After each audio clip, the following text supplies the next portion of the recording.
आजम खान को घेरते घेरते अब खुद ही पारिवारिक मामले में रामपुर के सांसद महिबुल्लाह नदवी घिर गए हैं और आजम खान ने अब इस मुद्दे को उठाना शुरू भी कर दिया है। क्यों आखिर इलाहाबाद हाईकोर्ट ने महिबुल्लाह नदवी की चौथी पत्नी को गुजारा भत्ता देने का आदेश दिया है। मौलाना के शादियों की क्या है कहानी, आज हम ये समझेंगे। इसके अलावा ये भी बताएंगे कि कैसे एक नया गठबंधन जन्म तो बिहार चुनाव को देखते हुए ले रहा है, लेकिन निशाने पर उत्तर प्रदेश का चुनाव है। जी हां, असदुद्दीन ओवैसी, चंद्रशेखर आजाद रावण और स्वामी प्रसाद मौर्य, इन तीनों का गठबंधन बिहार में उतर रहा है, लेकिन नजरें यूपी चुनाव पर हैं। क्या है खबरें? ये दोनों खबरें आज का यूपी में। नमस्कार, मैं हूं कुमार अभिषेक, आप देख रहे हैं यूपी तक। हम हाजिर अपना न्यूज शो आज का यूपी लेकर। तो आज बात होगी महिबुल्लाह नदवी की। जी हां, महिबुल्लाह नदवी रामपुर के सांसद हैं। इन दिनों आजम खान और उनके बीच की जो दूरियां हैं वो अब सबके सामने जग जाहिर भी हो रही हैं। यूं तो महिबुल्लाह नदवी और आजम खान की नहीं बनती, दोनों ने एक दूसरे के खिलाफ मोर्चा भी खोला, लेकिन अब महिबुल्लाह नदवी के खिलाफ कुछ ऐसा मामला सामने आया है जिसने कम से कम आजम खान को तो मुस्कुराने की वजह दे दी है। जी हां, मामला पारिवारिक विवाद है और पारिवारिक विवाद में भी बात महिबुल्लाह नदवी के शादियों की, चौथी शादी की। और अब तो इलाहाबाद हाईकोर्ट ने इसमें जो एक बात कह दी है वो महिबुल्लाह नदवी के लिए कहीं ना कहीं भारी सिरदर्द साबित हो सकता है। तो मामला भी समझ लीजिए। महिबुल्लाह नदवी ने कहा जाता है कि 4 शादियां की हैं, यूं तो कहने वाले 5 भी कहते हैं, लेकिन जो ऑन रिकॉर्ड निकल करके अभी तक आ रहा है उसमें उनकी चौथी शादी के तौर पर रुमाना परवीन, जो कि उनकी पत्नी थी, इलाहाबाद हाईकोर्ट ने उन्हें अब हर महीने 30,000 गुजारा भत्ता देने का आदेश दिया है। यही नहीं, अगले 3 महीने के भीतर फैमिली कोर्ट दोनों के मामले को अलग से समझने, सुलझाने और किसी तरीके से सुलह का रास्ता निकालने का भी आदेश दिया है। कहा है कि 3 महीने में जो इनकी पत्नी रही हैं रुमाना परवीन, उनके साथ जो इनका मामला है उसे ये दोनों आपस में बैठकर सुलझा लें और उसके बाद अगर नहीं है तो फिर हाईकोर्ट दोबारा इस मामले को सुनेगा। लेकिन हाईकोर्ट ने चौथी बीवी के तौर पर मानते हुए उन्हें इस मामले में 30,000 रुपए रुमाना परवीन को गुजारा भत्ता देने का आदेश दे दिया है। अब ये एक ऐसा मामला है जिसमें कहीं ना कहीं महिबुल्लाह नदवी पर सवाल खड़े हो सकते हैं और तैयार बैठे हैं आजम खान। पहले आप मामला समझिए।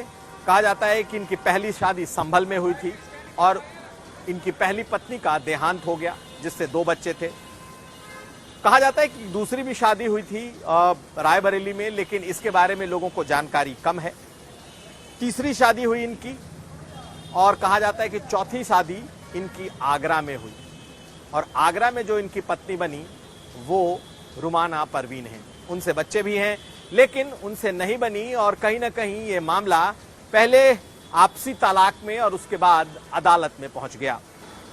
शायद महिबुल्लाह नदवी इसे आपसी तलाक और तमाम तरीकों से सुलझाना चाहते थे, लेकिन रुमाना परवीन नहीं मानी, जो इनकी पत्नी थी, और ये मामला अदालत में चला गया। और अदालत में जाने के बाद अब जैसा कि आदेश आया है कि रुमाना परवीन को इनको गुजारा भत्ता देना होगा। कहा जाता है कि इनकी एक और पत्नी है और उनके साथ अभी ये रहते हैं।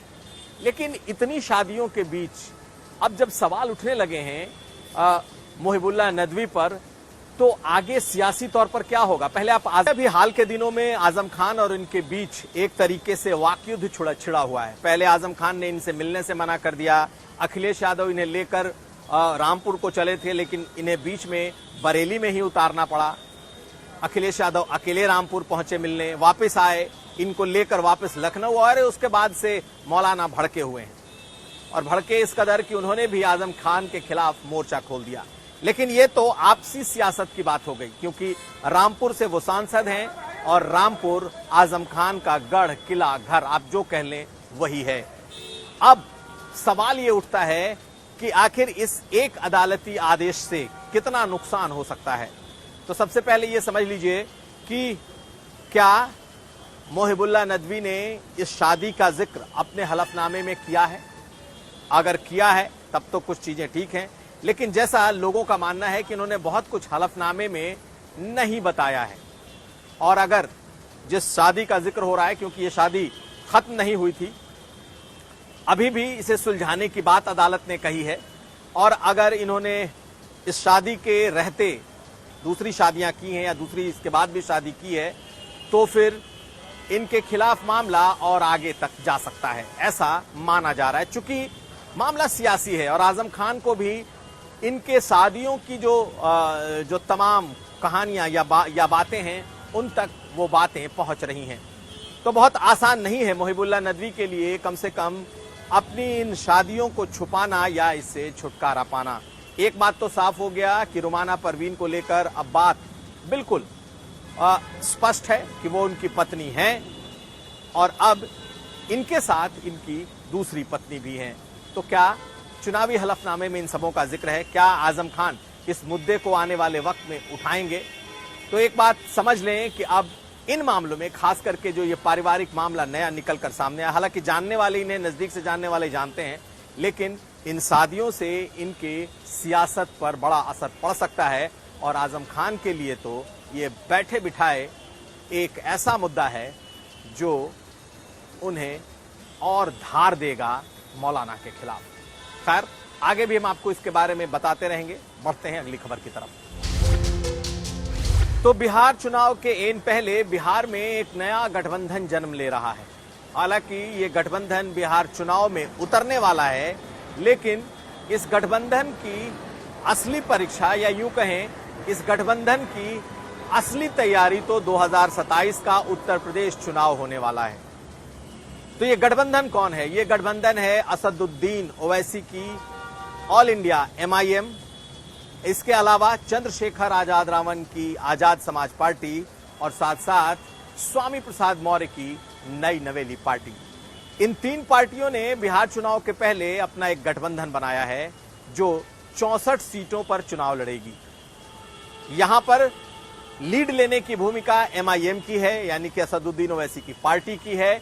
और किशनगंज में जो प्रेस कॉन्फ्रेंस की गई है, उसमें इन तीन पार्टियों ने अपने गठबंधन का ऐलान कर दिया है।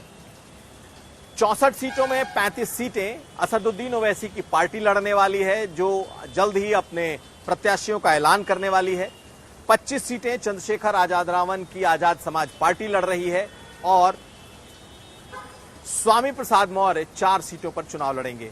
तो आप इन चारों नेताओं की पार्टियों को अगर देखें तो इनका जो टेस्ट है वो ये अपने बिहार चुनाव में अपनी सियासत को टेस्ट करेंगे।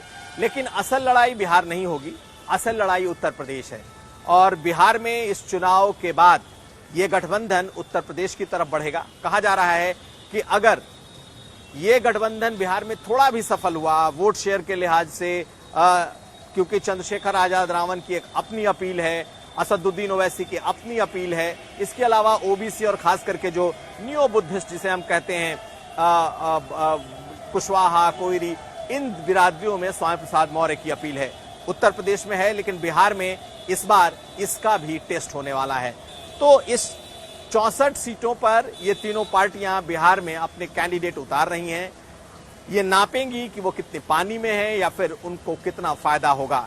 लेकिन इस गठबंधन ने ये आगाज यूपी चुनाव के लिए किया है, और अगर यहां वो कुछ भी सफल रहे तो इसी फॉर्मूले को वो उत्तर प्रदेश तक ले जाएंगे।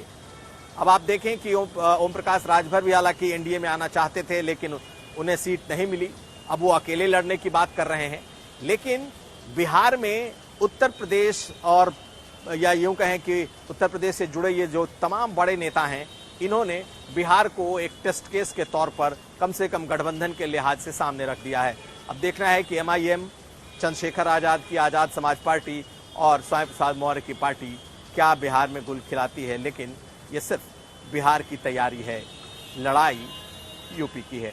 आप सुनिए क्या कहा है एमआईएम के प्रदेश अध्यक्ष ने किशनगंज में अपने इस गठबंधन को लेकर। हम लोग 243 में लड़ने नहीं जा रहे हैं, 243 में हम लोग नहीं लड़ने जा रहे हैं। 35 सीटों पर ये एमआईएम लड़ेगी और 25 सीटों पर आज़ाद समाज पार्टी काशीराम लड़ेगी और अपनी जनता पार्टी 4 सीटों पर लड़ाई लड़ेगी। और सीटों का बढ़ाना घटाना घटक दलों की जब तक अपने आपस में कोई सहमति नहीं होगी, उससे पहले न कोई सीट बढ़ा नहीं सकता है। इस बात की भी हम लोगों ने लिखित तौर पर मुआहदा कर। तो ये था आज का यूपी। हम कल फिर हाजिर होंगे। आप हमें दीजिए इजाजत। देखते रहिए यूपी तक।